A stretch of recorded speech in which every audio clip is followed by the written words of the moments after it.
Transgender act 2018 में नाफिज हुआ था।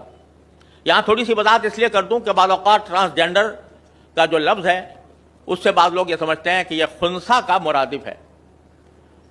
हालांकि यह एक नई इस्तिलाह है जो मगरिब के लोगों ने घड़ी है और इसका खुन्सा से कोई ताल्लुक नहीं।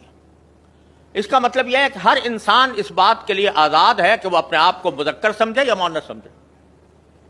तख्लीकी एतबार से वो कुछ भी हो, लेकिन वो अगर एक बज़ाहिर मुज़क्कर है और वो अपने आप को ये कहे कि मैं तो मुअन्नस हूं, तो उसको इख्तियार हासिल है।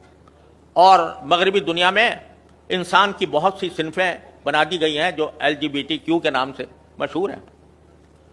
इस कानून को 2018 में मंजूर किया गया था और वफाकी शरई अदालत ने उसको इस्लाम के खिलाफ करार दिया, लेकिन हुकूमत ने उसके खिलाफ अपील दायर कर दी और वो अपील अभी तक पेंडिंग है, सुप्रीम कोर्ट के चेयर बेड बेंच में।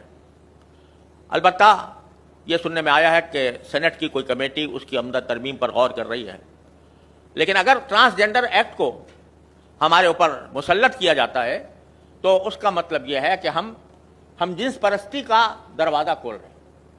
लिहाजा इस बारे में भी आप सब हज़रात को एक मौक़िफ़, मुत्तहदा मौक़िफ़ इख्तियार करना है।